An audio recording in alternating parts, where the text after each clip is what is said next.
Greetings and felicitations. This is Michael Haspel, and welcome to a very, very brief episode of Quantum Froth Dispatches.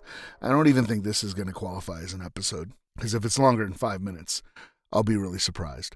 This is basically just a plug for a book that I have coming out tomorrow, or actually today, depending on when I'm going to get this out, and judging by the time, it is going to be today. So it is called Gunfight on Europa Station. It is an anthology. I have a story in there called The Penultimate Stand of Pina Gracchi. And I just wanted to remind you guys about this coming out, and it's a big, if we do a big push on day one, that really helps us, especially, well, it's too late for pre-orders now. And this is available pretty much wherever books are sold. Bookshop.org probably has the best price for a hardcover, but there is a Kindle version out at Amazon as well. And the Kindle version, I think, retails for like $8.99 or something like that. So it covers a ton of different stories. I'll read you some of the back blurb here. From the lone stranger who flies into town to help a widow and her daughter to the alien rancher trying to pose as human. They are familiar, yet with completely new twists. Take the pair of mercenaries who sign on to stop a mining camp insurrection, only to discover they might be on the wrong side of evolution. Or the prospector who finds the strike of a lifetime, but ends up stranded on a barren moon without hope of rescue.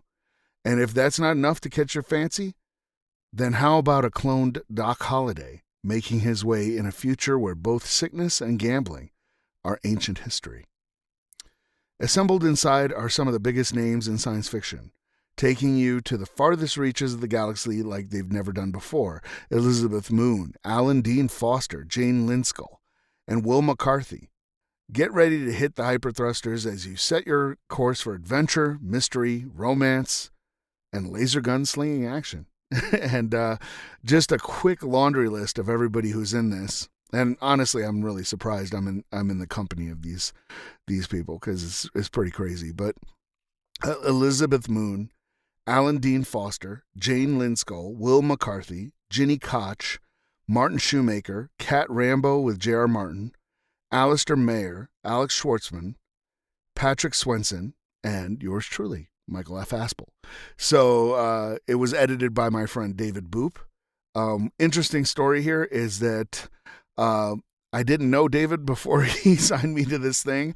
And then afterwards, as we were talking, we find out that we play at Gamers Haven, and we both know the same person. And he grew up in Wisconsin. I grew up in Northern Illinois, like real close to one. It just shows how small the world is. And now we're actually writing a novel together. So that's actually really, really cool.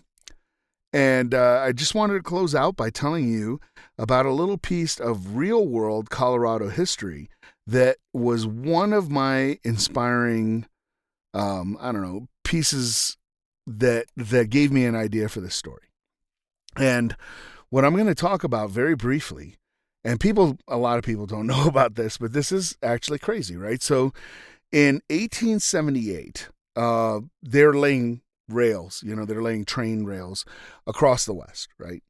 So here in Colorado, Leadville discovered silver, a really good vein of silver at Leadville. So now all of a sudden you need to run a railroad up to Leadville to get the silver out of there, right?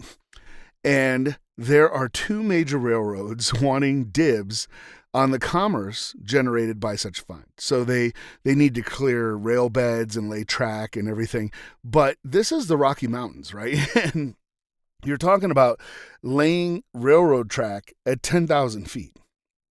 So the quickest way is to actually follow something that's already going that way, which is the Arkansas River, right? And it creates, just west of Canyon City, if you're not from Colorado, there is a gorge, right, called the Royal Gorge out here. And they have a bridge going across it. And it's actually really cool. And you can go rafting down it. And I almost died going down there.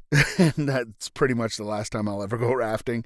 But anyway, it pinches down to like 30 feet across, and it has sheer rock walls just going up. I think it's at least a quarter of a mile. It might be half a mile, like straight up. There's no way out. If you're rafting down it, there's no way out but up, and so or down the river. So it makes for a hairy thing. So you can imagine trying to like lay railroad tracks down there, right? So there are two railroads. One is called the Santa Fe. It's like the Atchison, Topeka, and Santa Fe Railway. And the other one is the Denver and Rio Grande Western Railroad. And they are both basically racing because the right of way back then was determined by basically who laid the first track down there, right?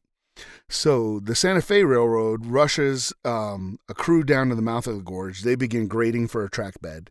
And the Denver and Rio Grande Railroad essentially said that they were stepping on their territory. The Santa Fe Railroad workers start blocking the entrances.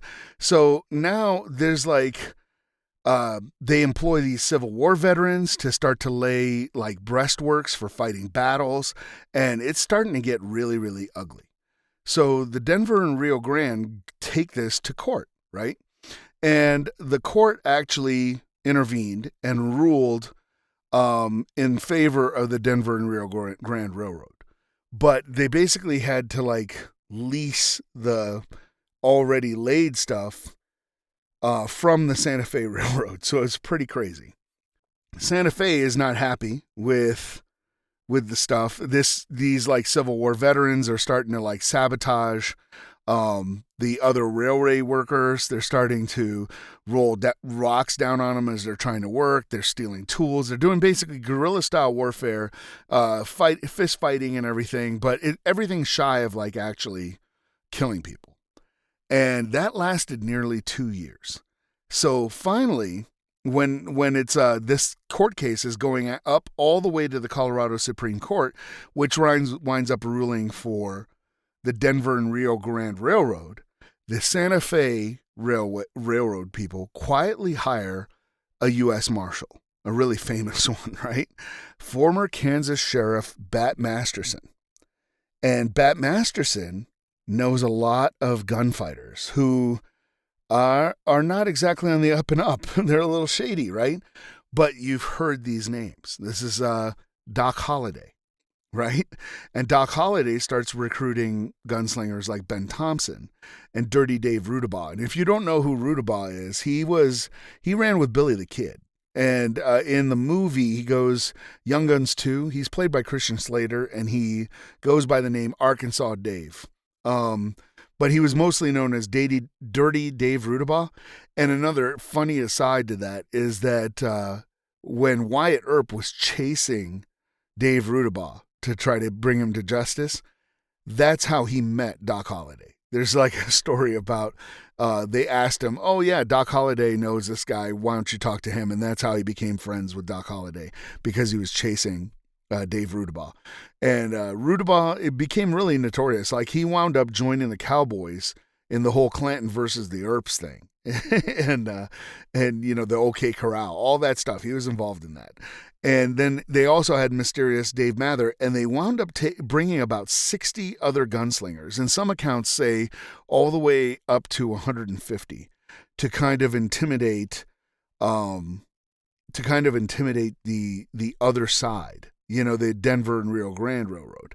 But the Denver and Rio Grande Railroad had the sheriff, the local sheriffs, they had Pat Desmond, they had the Rocky Mountain Detective Association, which, if you remember back then when they called these organizations detective associations, they'd be like the Pinkertons. These are not like, you know, gentlemen detectives. They're gunslingers themselves, right?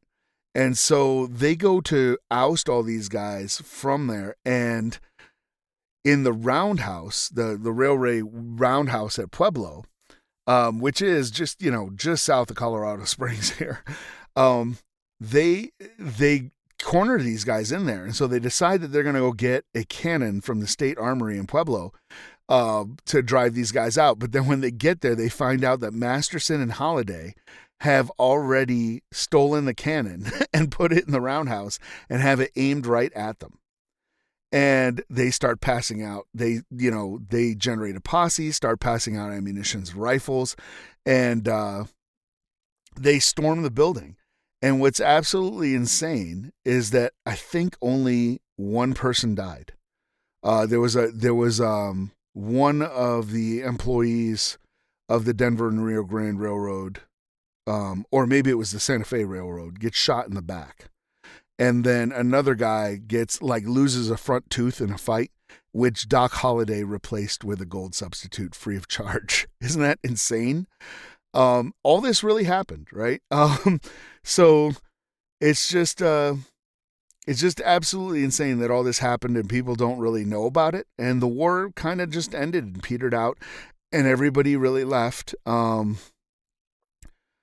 in 1880, the right of way went back to the Denver and Rio Grande Railroad, and they paid Santa Fe $1.8 million for the railroad it had built in the gorge and the grading it had completed. Now think about that. That's 1880, $1.8 million. That is a lot of money. And essentially they finished the track and got all the way, reached Salida on May 20th and pushed on to Leadville in July. So that it's kind of insane. And I was trying to find, there's some conflicting stories that General Palmer, the guy who founded Colorado Springs and whose interests were tied into the railroad, was heavily involved in the Denver and Rio Grande side of things. But I couldn't find a whole lot of documentation about that. But anyway, that railroad war goes right into my story, the penultimate stand of Pina Gracchi. It's not directly referenced. It's just kind of an inspiration as to why all these gunslingers are being brought to this asteroid named Aguilar and the natural resources that are available there.